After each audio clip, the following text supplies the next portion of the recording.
उसके बाद फिर हम लोग स्टार्ट करते हैं। लेक्चर 2 था लास्ट क्लास। तो लास्ट क्लास में हम लोगों ने थ्योरम 1 के बारे में पढ़ा था, ठीक है। उसके बाद हम लोगों ने थ्योरम 2 भी देखा था। थ्योरम 2 आप लोग को होमवर्क दिया गया था, converse of theorem 1। The next one is theorem 3। So what was theorem 1 actually? Theorem 1 was if we draw a line from center to the point of contact of any tangent and a circle, that line will be perpendicular to the tangent. ठीक है। The next point that we have studied is the length of tangents drawn from an external point would be always equal. Then again we have studied theorem number 4, that is if two tangents are drawn from an external point, then they subtend equal angle at the center of the circle and they are equally inclined to the line segment joining the center to that point. Okay, so these three theorems that we have studied in our last class, and today we have to study some more theorems. Let's see. The one is theorem number 5.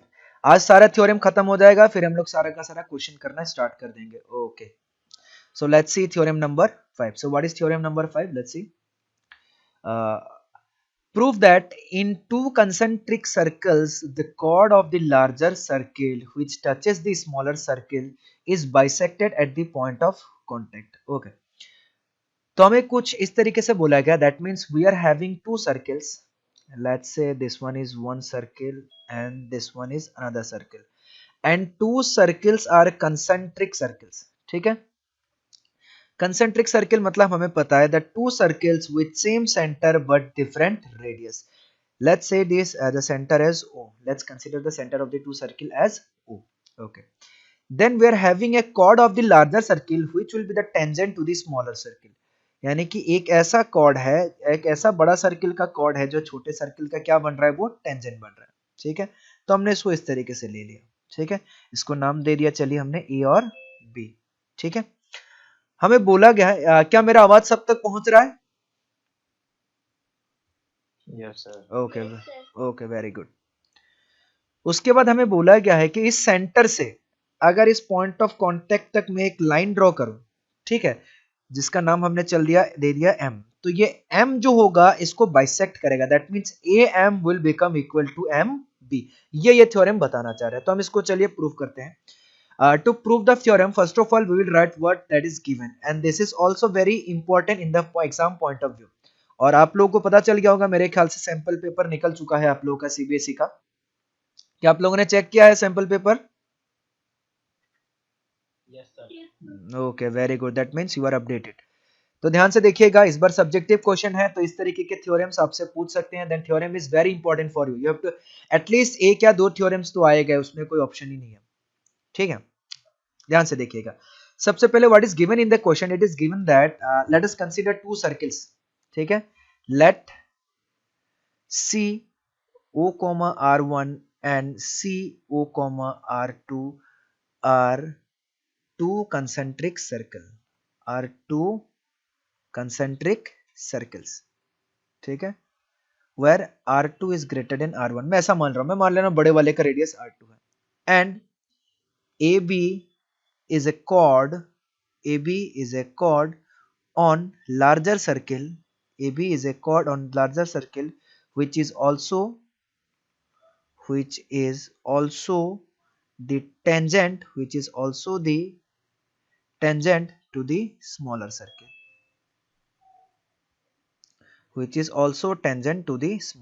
circle, prove that in two concentric circles the chord of the larger circle which traces the smaller circle is bisected at the point of contact. Okay, to prove हमें क्या prove करना है?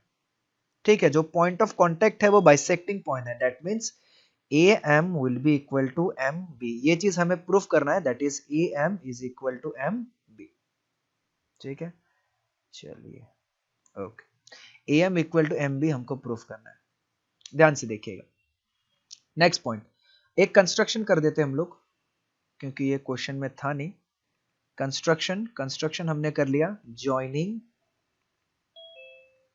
OM को हमने join कर दिया। Proof, अगला proof करते हैं, देखिएगा ध्यान से। प्रूफ में हम लोग क्या क्या करेंगे, हमें ये चीज प्रूफ करना है कि this one is our bisecting point. This one is our bisecting point means AM and MB, AM और MB जो होगा ये हमारा क्या होना चाहिए, mid point. M is the mid point of AM और MB इक्वल होना चाहिए। तो मैं एक काम करता हूँ, मैं यहाँ से इसको प्रूफ करने के लिए यहाँ से ऐसे एक ज्वाइन कर देता हूँ, ठीक है, यहाँ से ऐसे ज्वाइन कर दे रहा हूँ और यहाँ से हमारे पास दो राइट एंगल ट्राइंगल बने। वी नो दैट, हमें एक पता है कि we know that line from centre to point of contact of a tangent is perpendicular. हमने सबसे पहला थ्योरम ये पढ़ा था कि सेंटर से पॉइंट ऑफ कांटेक्ट तक अगर कोई लाइन ड्रॉ करे then that line will be perpendicular, ठीक है। अगर वो लाइन क्या होगा, परपेंडिकुलर होगा।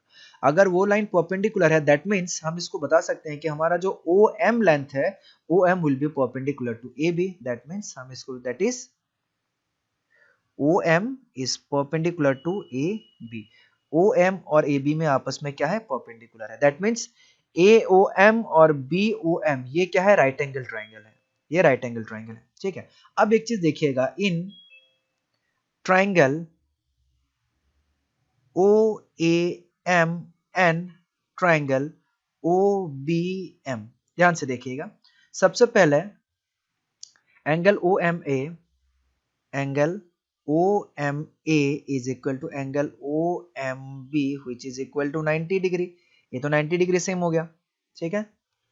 दूसरा ध्यान से देखिएगा, यानी कि हमने ये एंगल और ये एंगल ले लिया जो क्या हो गया 90 डिग्री 90 डिग्री। दूसरा ये ओ एम जो है दोनों ट्राइंगल में कॉमन साइड है, O M is the common side to both the triangle, so O M is equal to O M which will become common side, जो हमारा कॉमन साइड हो जाएगा, ठीक है।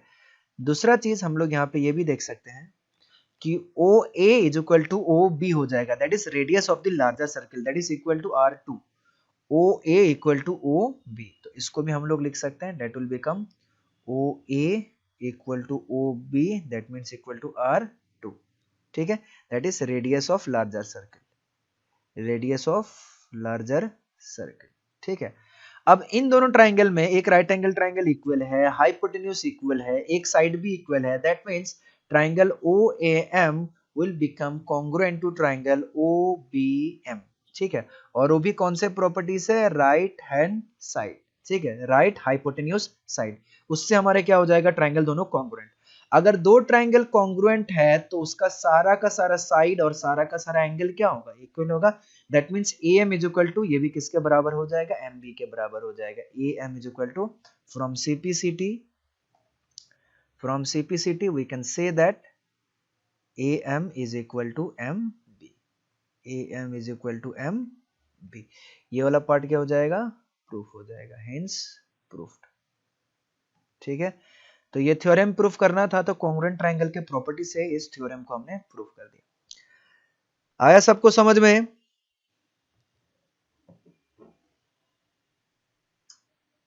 आया कि नहीं जी समझ में, Yes, sir. Okay very good, okay.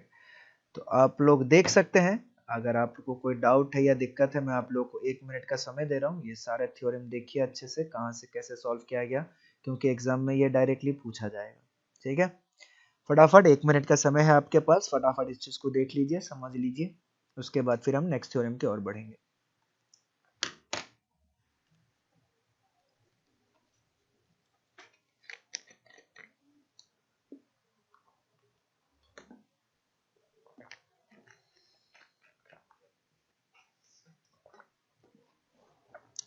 किसी को कोई डाउट है तो पूछ सकते हैं, नहीं तो हम अपने नेक्स्ट थ्योरम की ओर बढ़ेंगे।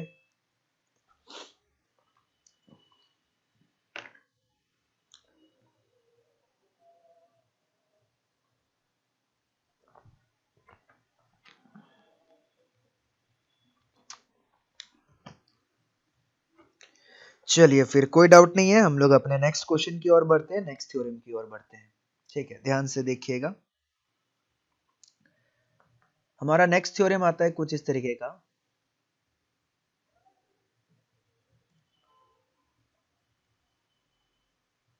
नेक्स्ट थ्योरम बोलता है कि prove that the tangents drawn at the ends of a diameter of a circle are parallel, that means we need to prove that if we have a circle, ठीक है, if we have a circle and let's say AB is the diameter of a circle, let's say AB is the diameter of a circle. If we draw two tangents at the end points of a diameter, if we draw two tangents at the end points of a diameter, if we draw two tangents at the end points of a diameter, then these two tangents will be parallel to each other. Let's say it as a M N and let's name it as a P T. We have to prove that MN is parallel to PT. So first of all, before proving the question, we have to write something. That is what? Given. This is the very like process to write the questions and write the theorem or prove the theorem. First of all, at first we will write, always we will write given. And what is given? That's what we have taken or what we have given in the question. In the question it is given that if we have a circle and the diameter, and if we draw two tangents at the end points of a diameter, then that two tangents will be parallel to each other. ठीक है, तो इसको हम लोग कैसे लिख सकते हैं? Given let's say CO is the center. Given let CO comma R is a circle and AB is a diameter and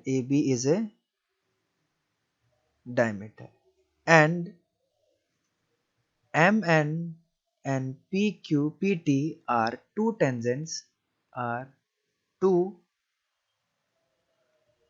tangents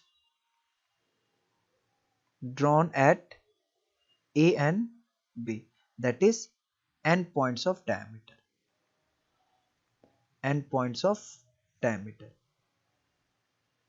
Okay, that is endpoint of diameter. To prove, what we have to prove? We have to prove that MN is parallel to PT. We have to prove that MN is parallel to PT.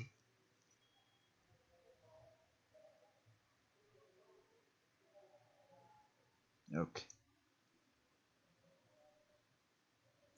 We have to prove that MN is parallel to PT. Okay. कैसे proof कर सकते हैं? देखते हैं. Proof. The main important point is we know that from theorem 1, what? A line through the center to the point of contact, a line through the center to the point of contact of any tangent of a circle is perpendicular. उसको बंद कर लो. Is perpendicular. That means we can write it as OA is perpendicular to MN. That means it will become angle OAM will be equal to angle OAN and it will be equal to 90 degree. Again, OB will be perpendicular to PT. That is implies we can write it as angle OBP will be equal to angle OBT equal to 90 degree. Let's consider it as 1 and let's consider it as 2. ठीक है. अब ध्यान से देखना, अब इसको हम लोग ऐसे लिख सकते हैं. Now we can write it as from 1 and 2. What is this? Angle OBP. Okay. From 1 and 2 we can write from 1 and 2. We can write angle OAM is equal to angle OBT, which is equal to 90 degree, right? These two angles are equal and angle OAN is equal to angle OBP, which is equal to also 90 degree. इधर देख सकते हैं OAM, angle OAM equal to हमने लिखा है OBT. ध्यान से देखिएगा, एंगल OAM ये हो गया हमारा और इसको हमने किसके बराबर लिख दिया? BT के बराबर लिख दिया. अब किसी दो लाइन में अगर मेरे पास दो लाइन है, if this angle become equal to this angle, then this two lines will be obviously what? Parallel. अगर ट्रांसवर्सल ऐसा भी है तभी क्या होगा? This angle will become equal to this angle. That means it is only possible in the case of a parallelogram, in the case of a parallel lines, and these two angles are known as alternate interior angles. So from here also we can say that these two angles are equal because of alternate interior angles. If these two angles are equal and these two angles are alternate interior angles, that means what? That means we can obviously say that MN and PT are two lines that are parallel to each other. That means we can write MN is parallel to PT because of this alternate angles becoming equal. Okay? This one is also we have proved, that is hence proved. आया समझ में सबको?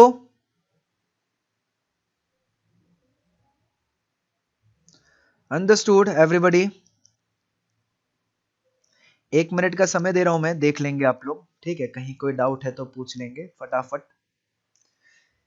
You are having only 1 minute.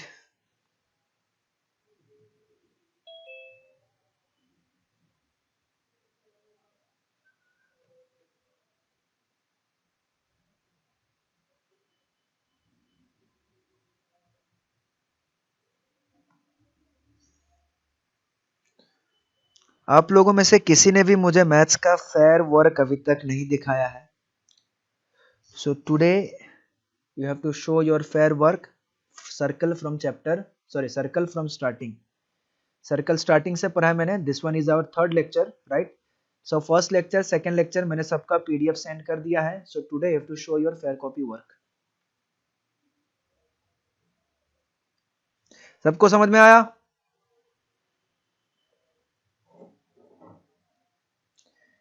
Everyone understood? Yes, sir. Oh, okay, very good. Let's go to the next question. Let's go to the next question. So what is our next question? That is theorem 7. So what is theorem 7? Let's see.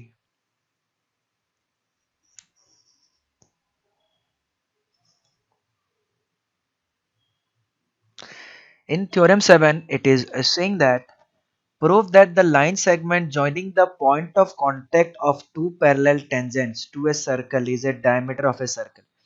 Same thing, same thing. ये जो question हमने लिखा इसी का मेरे ख्याल से ये कन्वर्स है.